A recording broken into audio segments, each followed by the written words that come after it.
الحمد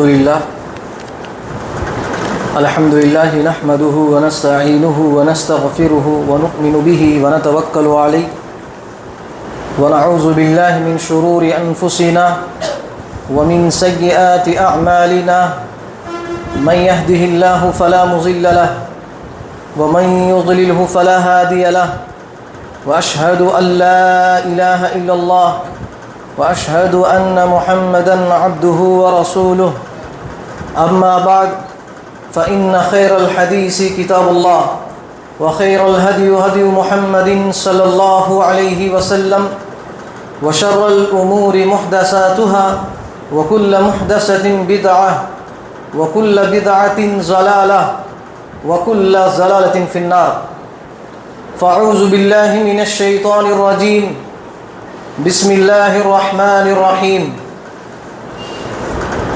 قاف والقرآن المجيد بل عجبوا أن جاءهم منذر منهم فقال الكافرون هذا شيء عجيب أإذا متنا وكنا ترابا ذلك رجع بعيد قد علمنا ما تنقص الأرض منهم وعندنا كتاب حفيظ بل كذبوا بالحق لما جاءهم فهم في أمر مريج أفلم ينظروا إلى السماء فوقهم كيف بنيناها وزيناها وما لها من فروج والأرض مددناها وألقينا فيها رواسي وأنبتنا فيها من كل زوج بهيج تبصرة وذكرى لكل عبد منيب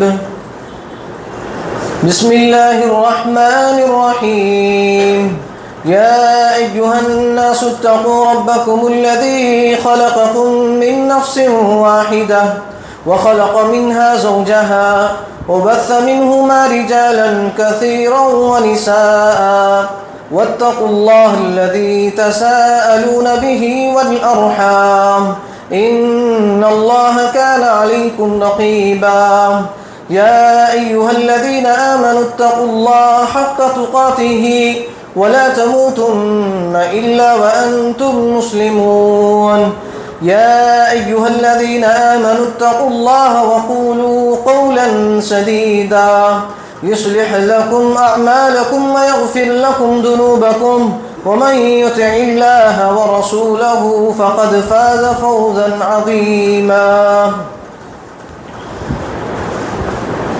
وقال الله تبارك وتعالى في القرآن المجيد يا أيها الذين آمنوا اتقوا الله حق تقاته ولا تموتن إلا وأنتم مسلمون وقال الله تبارك وتعالى في القرآن المجيد وما تدري نفس بأي أرض تموت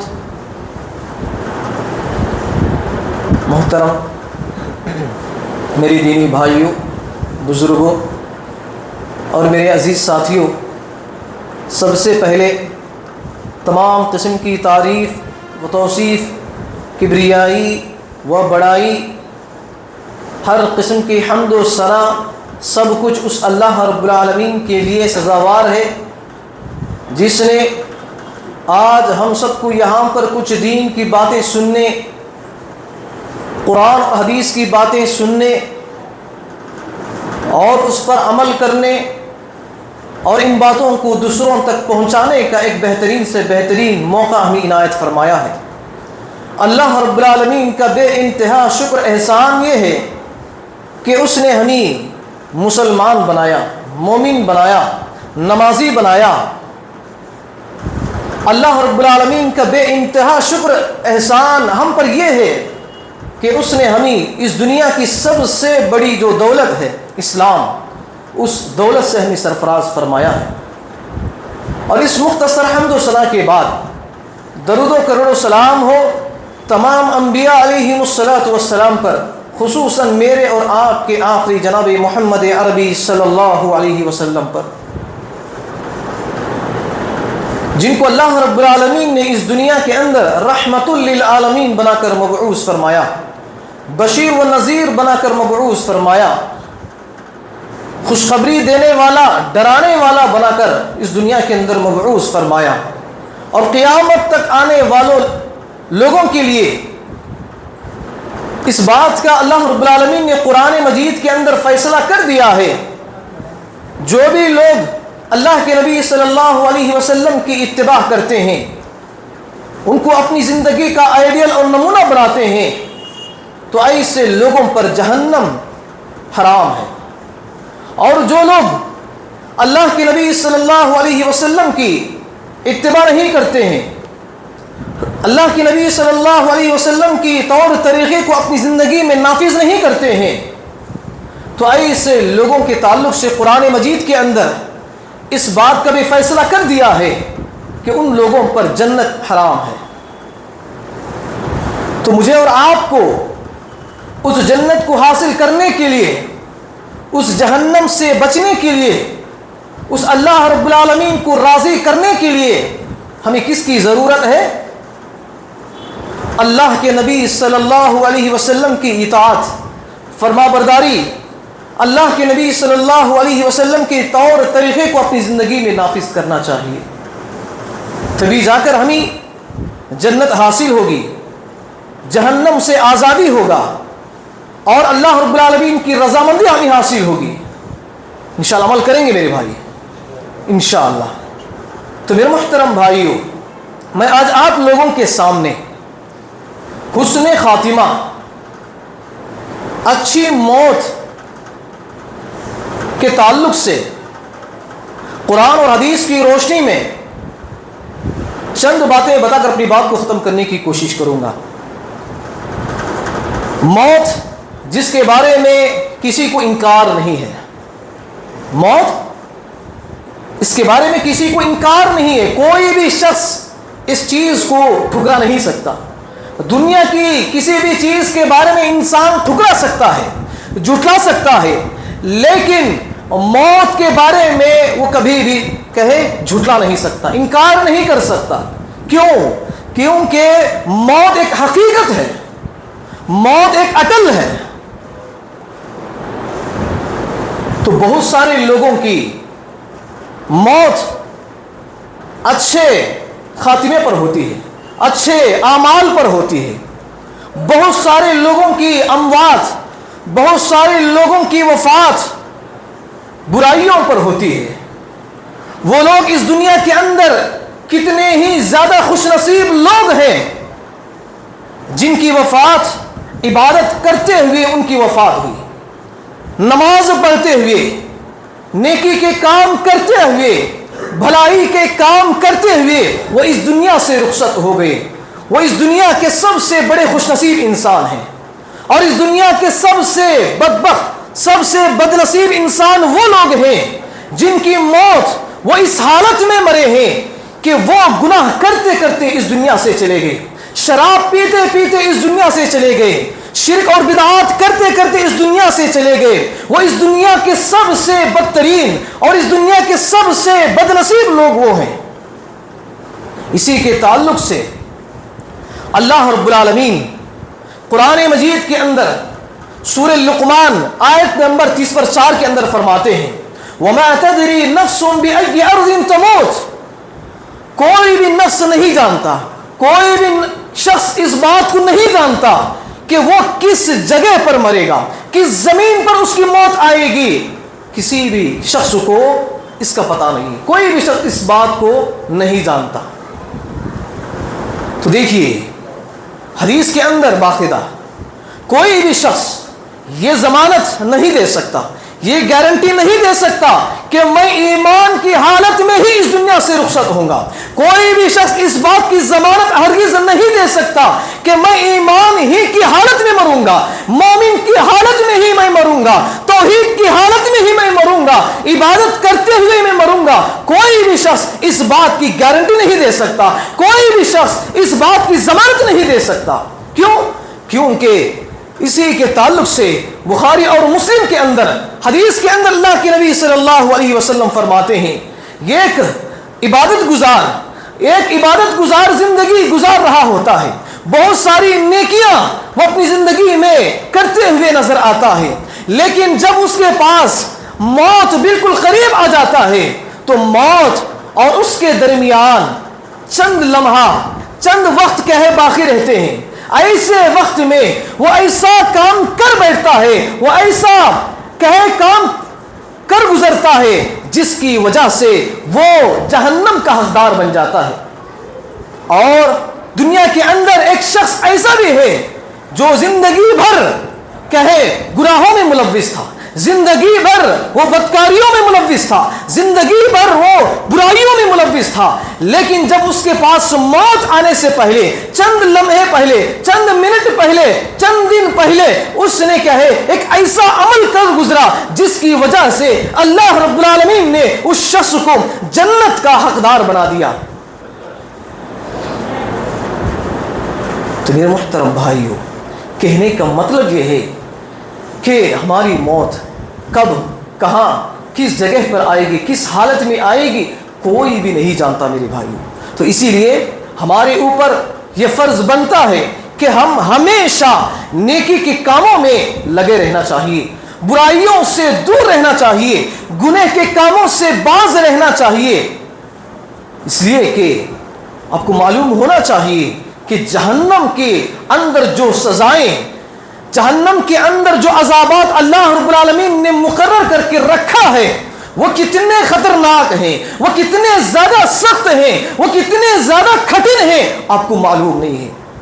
اگر آپ قرآن مجید کو پڑھیں گے تو جہنم کی سختیاں، جہنم کے اندر جو عذابات ہوں گے وہ آپ کو معلوم ہوں گے۔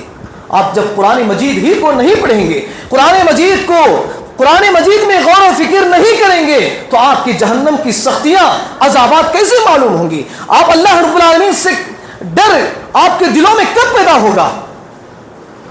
تو میرے محترم بھائیو، کہنے کا مطلب یہ ہے کہ ان آیات اور احادیث کے ذریعے سے جو بات ہمیں معلوم ہوتی ہے کہ کسی بھی نیکی کو، کسی بھی گناہ کو ہمیں معمولی نہیں سمجھنا چاہیے، اس لیے کہ کسی بھی نیکی کی وجہ سے وہ کبھی بھی کسی بھی حالت میں جنت کا وہ مستحق بن جاتا ہے، اور کسی بھی گناہ کو ہمیں معمولی نہیں سمجھنا چاہیے، اس لیے کہ وہ زندگی بھر اگر نیکیوں میں زندگی گزارتا ہے لیکن آخری وقت میں اگر وہ کسی گناہ میں ملوث ہو جاتا ہے، شرک میں مبتلا ہو جاتا ہے، بدعات میں مبتلا ہو جاتا ہے، بے حیائی فحاشی کے کام میں مبتلا ہو جاتا ہے، اور اسی حالت میں اس کی موت آ جاتی ہے تو وہ اسی حالت میں جہنم میں چلا جاتا ہے۔ تو دیکھیے، ایک واقعہ حدیث کے اندر بیان ہوتا ہے۔ غزوہ خیبر ایک جنگ ہے، اس جنگ کے اندر بہت سارے صحابہ کافروں کے، مشرکوں کے ہاتھوں میں قتل ہو گئے، شہید ہو گئے۔ شہید ہونے کے بعد، جنگ ختم ہونے کے بعد صحابہ اکرام رضوان اللہ اجمعین اس جنگ کے میدان میں کھڑے ہو کر ایک ایک صحابی کا نام لے کر اللہ کے نبی صلی اللہ علیہ وسلم کو بتا رہے تھے۔ اللہ کے نبی صلی اللہ علیہ وسلم کہ یہ فلاں صحابی شہید ہیں، فلاں صحابی شہید ہیں، فلاں صحابی شہید ہیں۔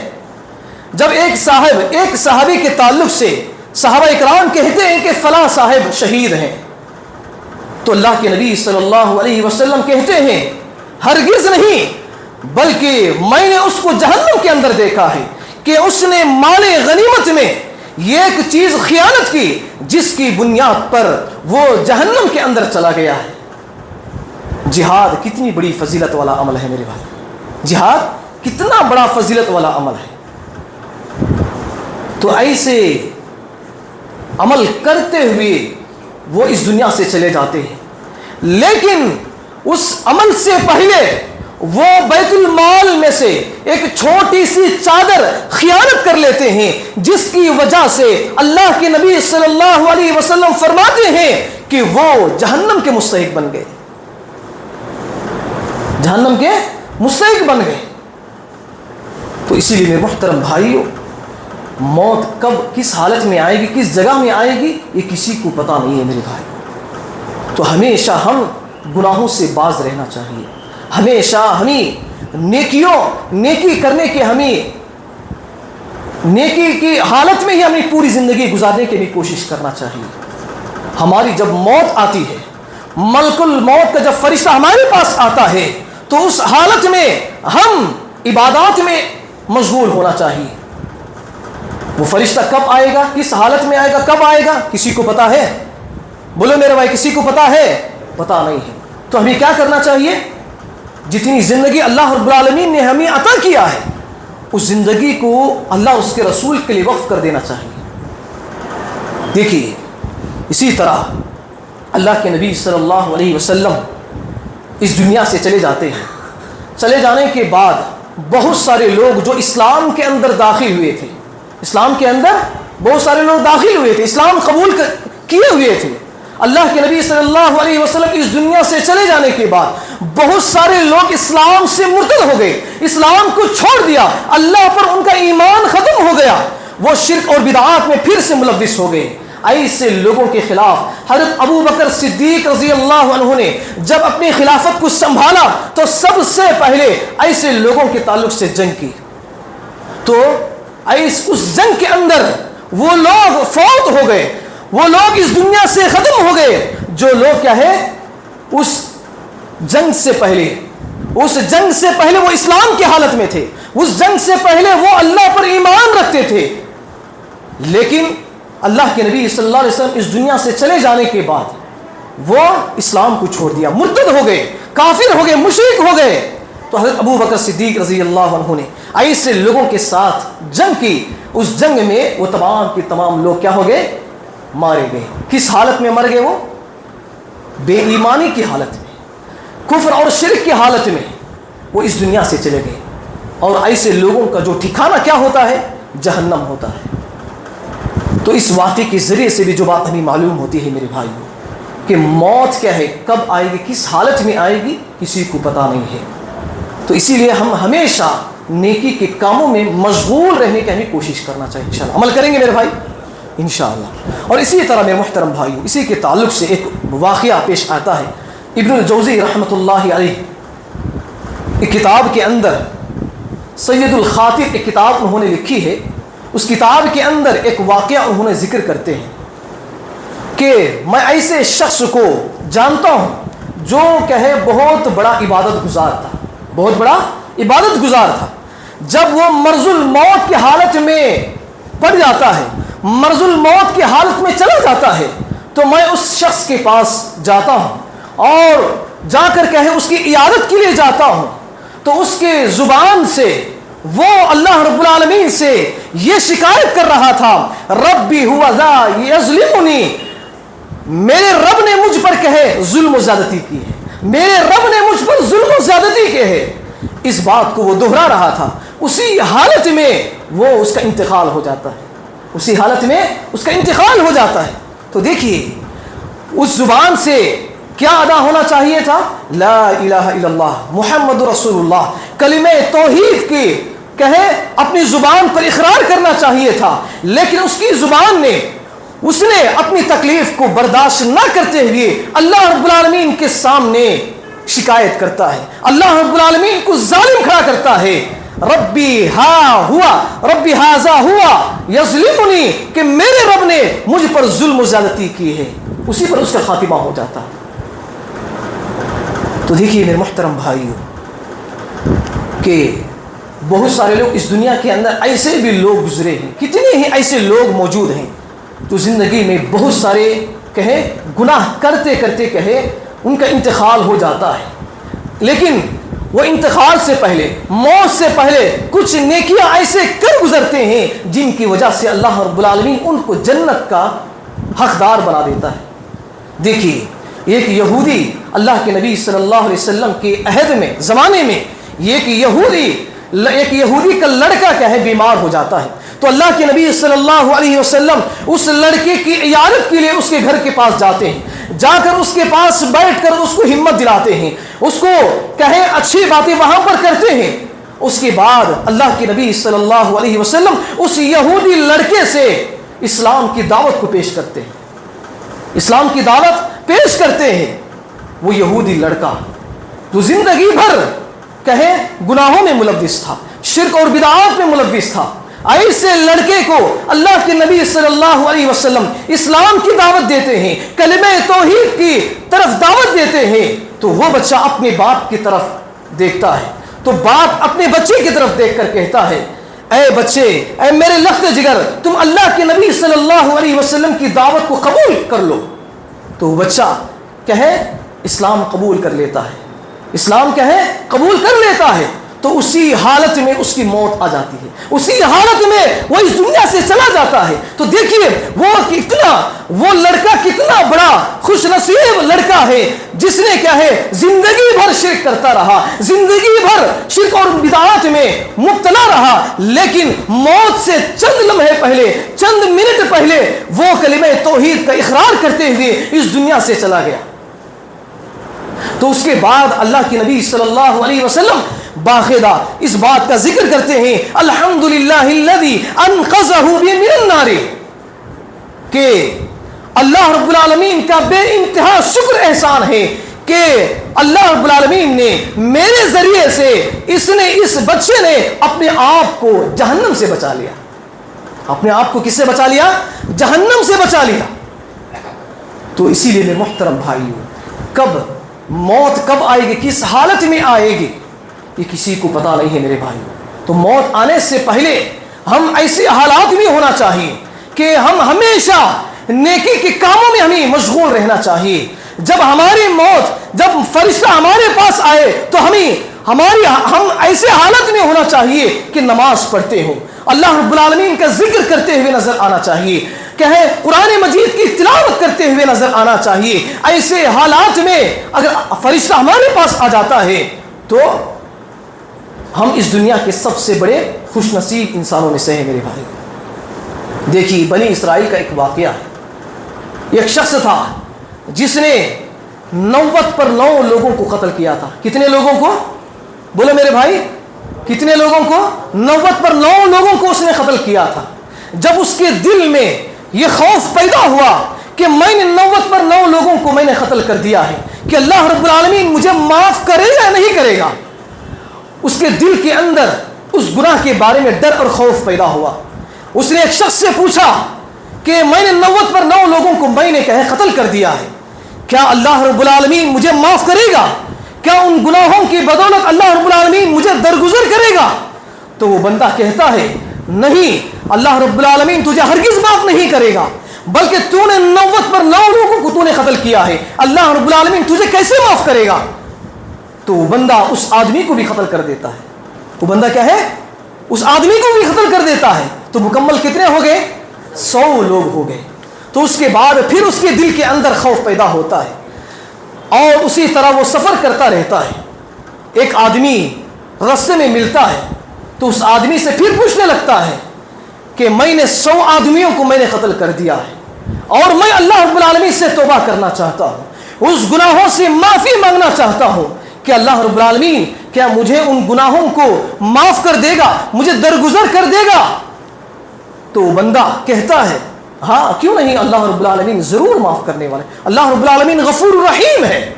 تم جاؤ اس شہر کے پاس جاؤ، وہاں پر نیک اور متقی لوگ ہیں، تم ان لوگوں کے پاس رہ کر کیا ہے تم دین سیکھو، ان لوگوں کے پاس سے رہ کر تم اپنے آپ کو اللہ رب العالمین سے اپنے گناہوں کی بخشش کرو، ضرور اللہ رب العالمین تمہاری گناہوں کو معاف کر دے گا۔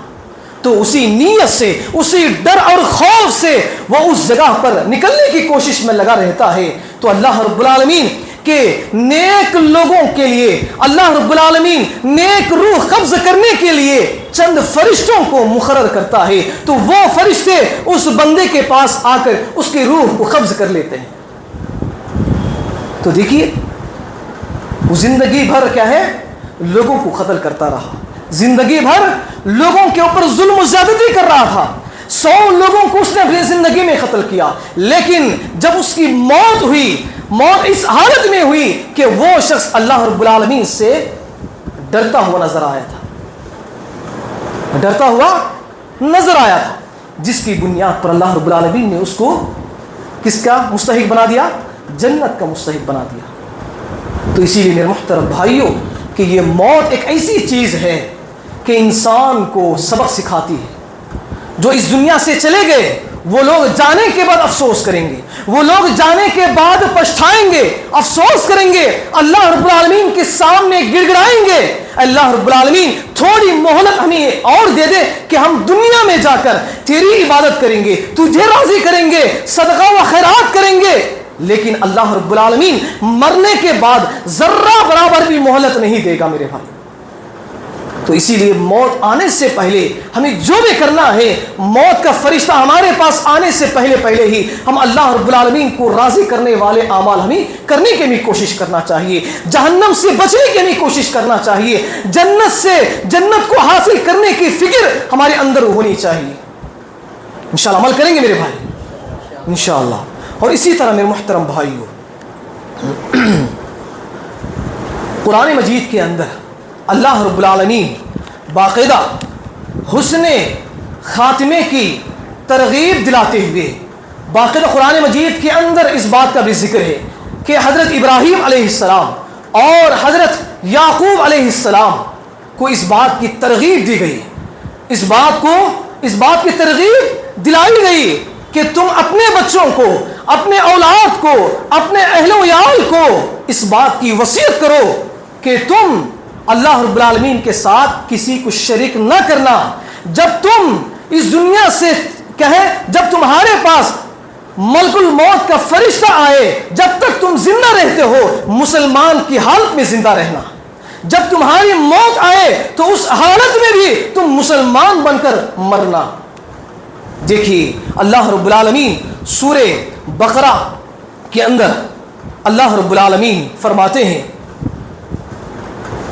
وَوَصَّى بِهَا إِبْرَاهِيمُ بَنِيهِ وَيَعْقُوبَ يَا بَنِيَّ إِنَّ اللَّهَ اصْطَفَى لَكُمُ الدِّينَ فَلَا تَمُوتُنَّ إِلَّا وَأَنْتُمْ مُسْلِمُونَ۔ حضرت ابراہیم علیہ السلام اور یعقوب علیہ السلام انہوں نے اپنے بیٹوں سے وصیت کی، نصیحت کی، کس بات کا؟ یا بنیا، اے میرے بچوں۔ حضرت ابراہیم علیہ السلام اپنے بچوں سے کہہ رہے ہیں، حضرت یعقوب علیہ السلام اپنے بچوں کو، اپنی اولاد کو اس بات کی وصیت کر رہے ہیں، ان اللہ اصطفیٰ لکم الدین، بے شک اللہ رب العالمین نے اس دین کو تمہارے لیے پسند کیا ہے، فلا تموتن الا وانتم مسلمون، کہ تم مسلمان ہو کر ہی مرنا، تو مسلمان ہو کر ہی کیا ہے اس دنیا سے جانے کی فکر کرنا۔ دیکھیے یہاں پر کس بات کی ترغیب دی جا رہی ہے کہ جب تک ہم زندہ رہتے ہیں توحید پر ہمیں زندہ رہنا چاہیے، اسلام کی حالت میں، ایمان کی حالت میں، مومن کی حالت میں ہی ہمیں زندگی گزارنا چاہیے۔ اور اسی طرح ایک دوسرے سورہ کے اندر حضرت یوسف علیہ السلام کے تعلق سے آتا ہے، حضرت یوسف علیہ السلام کو اللہ رب العالمین نے اس دنیا کے اندر شان و شوکت، عزت و سربلندی، بادشاہت اللہ رب العالمین نے عطا کیا تھا۔ حضرت یوسف علیہ السلام نے اللہ رب العالمین کا اس عزت، اس سربلندی، اس بادشاہت کا شکر گزار کرتے ہوئے، شکر ادا کرتے ہوئے اللہ رب العالمین سے اس بات کا ذکر کرتے ہیں، اس بات کا ذکر کرتے ہیں، ربی قد آتیتنی من الملک وعلمتنی من تأویل الاحادیث فاطر السماوات والارض انت ولی فی الدنیا والآخرہ توفنی مسلما والحقنی بالصالحین۔ سورہ یوسف آیت نمبر 101 کے اندر فرماتے ہیں، اے میرے رب تو نے مجھے بادشاہت عطا کی، من تأویل الاحادیث، اور مجھے ایسا علم عطا کیا جو میں خوابوں کی تعبیر کو میں لوگوں کو بتا سکتا ہوں، اور فاطر السماوات والارض، اے اللہ تو زمین اور آسمان کو پالنے والا ہے، انت ولی فی الدنیا والآخرہ، اور دنیا اور آخرت کے اندر تیرے علاوہ کوئی میرا مددگار نہیں ہے، تیرے علاوہ کوئی کہے مددگار نہیں ہے۔ اس کے بعد توفنی مسلما والحقنی بالصالحین، جب مجھے تو موت دے تو مسلمان کی حالت میں تو مجھے موت دے، والحقنی بالصالحین، اور نیک لوگوں کے ساتھ مجھے اٹھا لے، نیک لوگوں کے ساتھ تو کیا کر دے، ان لوگوں کے ساتھ مجھے ملا دے جو نیک اور متقی ہیں، پرہیزگار ہیں، توحید پرست ہیں، ایسے لوگوں کے ساتھ تو مجھے کیا کر دے، اٹھا لے۔ یہاں پر بھی حضرت یوسف علیہ السلام اللہ رب العالمین سے کیا دعا مانگ رہے ہیں؟ حسن خاتمہ کی، حسن موت کی، اچھے موت کی تمنا کر رہے ہیں۔ تو اسی لیے مجھے اور آپ کو ان باتوں پر غور و فکر ہمیں کرنا چاہیے۔ ہمیں بھی اللہ رب العالمین سے ہمیشہ اس بات کی دعا کرتے رہنا چاہیے کہ اللہ رب العالمین جب ہمیں تو موت دے تو اسلام کی حالت میں، عبادت کرتے ہوئے، قرآن مجید کی تلاوت کرتے ہوئے، ذکر و اذکار کی حالت میں، ایسے حالت میں تو ہمیں موت دے، اس بات کی دعا ہم اللہ رب العالمین سے کرتے رہنا چاہیے۔ میں تمام جو پیچھے جو لوگ بیٹھے ہوئے ہیں، آپ تمام بھائیوں سے میں گزارش کرتا ہوں کہ تھوڑا آگے آ کر بیٹھ جائیں تاکہ آنے والوں کے لیے جگہ رہ جائیں۔ تھوڑا آگے آ کر بیٹھ جائیں، آنے والے لوگوں کے لیے جگہ دیں۔ اور اسی طرح میرے محترم بھائیو، اللہ رب العالمین جیسا کہ ہم ہر جنازے کی نماز کے اندر اس دعا کو پڑھنے کا ہم اہتمام کرتے ہیں، کیا میرے بھائیو کبھی آپ نے جنازے کی نماز پڑھی ہے؟ اس جنازے کی نماز کے اندر باقاعدہ اس دعا کو پڑھنے کا اہتمام کیا جاتا ہے۔ وہ کون سی دعا ہے؟ اللہم اغفر لحینا ومیتنا وشاہدنا وغائبنا وصغیرنا وکبیرنا وذکرنا وانثانا اللہم من احییتہ منا فاحیہ علی الاسلام ومن توفیتہ منا فتوفہ علی الایمان۔ اس دعا کے اندر آخری کی جو دو کلمات ہیں، جو دو سینٹنس ہیں، اس کے اندر بھی اس بات کی ترغیب دلائی گئی ہے کہ اے مومنو، تم اللہ رب العالمین سے اس بات کی التجا کرو، اس بات کی دعا کرو، جب تک تم زندہ رہو گے، جب تک تمہیں اللہ رب العالمین زندگی دے، اس زندگی کو اسلام کی حالت میں زندہ رکھ۔ جب ہمیں اس دنیا سے اٹھا لے، جب ہمیں اس دنیا کے اندر وفات دے دے، موت دے دے، تو ہمیں ایمان کی حالت میں ہمیں موت دے دے۔ اس بات کی ترغیب دی گئی ہے جنازے کی دعا کے اندر۔ وہ کیا دعا ہے؟ ومن توفی اللہم من احییتہ منا فاحیہ علی الاسلام۔ اللہ رب العالمین ہم میں سے جتنے بھی لوگ زندہ ہیں، جب تک تو ان کو زندہ رکھ، اسلام کی حالت میں ان کو زندہ رکھ۔ ومن توفیتہ، اور جب تو ان کو وفات دے، موت دے، خاتمہ کر دے، تو ایسے یعنی اس وقت دے جب ان کی ایمان کی حالت میں، ایمان کی حالت میں ان کو تو موت دے۔ تو ایسی دعا ہم اللہ رب العالمین سے مانگنی چاہیے میرے بھائی۔ انشاءاللہ عمل کریں گے میرے بھائی، انشاءاللہ میرے محترم بھائی۔ تو اس طرح کے بے شمار آیات اور احادیث ہمیں اس بات کا ثبوت اور دلیل ہے کہ اس دنیا کے اندر کوئی بھی شخص اس بات کو نہیں جانتا کہ اس کی موت کب آئے گی۔ کوئی بھی شخص اس بات کی ضمانت، کوئی بھی شخص اس بات کی گارنٹی نہیں دے سکتا کہ میں جنت بھی جاؤں گا، میں جہنم سے بچ جاؤں گا۔ کوئی بھی شخص اس بات کی گارنٹی نہیں دے سکتا۔ کیوں؟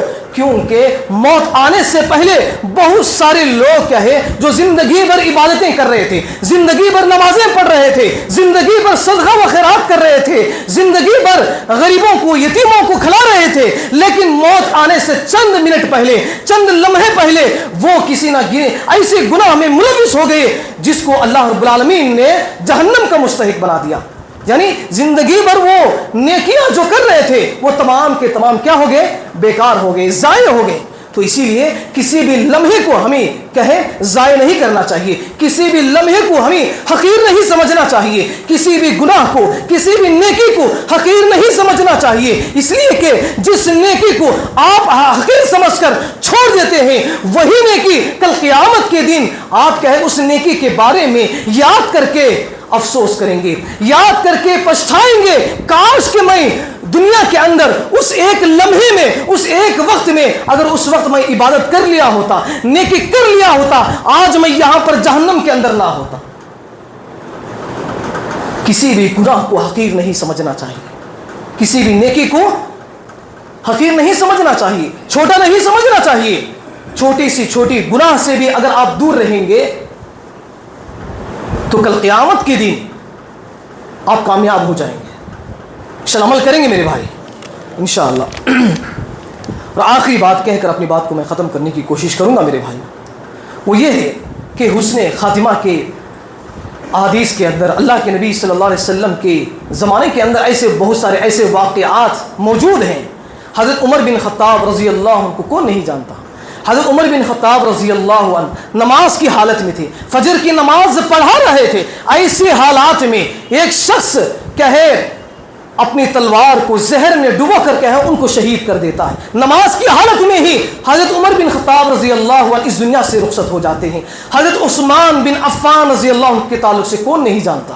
حضرت عثمان رضی اللہ عنہ کو ان کے دشمنوں نے ان کے گھر کو کئی دنوں تک گھیر لیا تھا، ان کو باہر آنے نہیں دیا، کئی دنوں تک وہ گھر کے اندر ہی رہے، قرآن مجید کی تلاوت کر رہے تھے کہ ایک دن ایسا آتا ہے کہ وہ دشمن گھر کے اندر داخل ہو کر عثمان رضی اللہ عنہ کو شہید کر دیتے ہیں، اور شہید کرتے وقت حضرت عثمان رضی اللہ عنہ جس حالت میں تھے وہ قرآن مجید کی تلاوت کر رہے تھے، اور حضرت عثمان رضی اللہ عنہ کی جو خون کے خطرے تھے وہ قرآن کے اوپر چھینٹے اس کے اوپر گر رہے تھے۔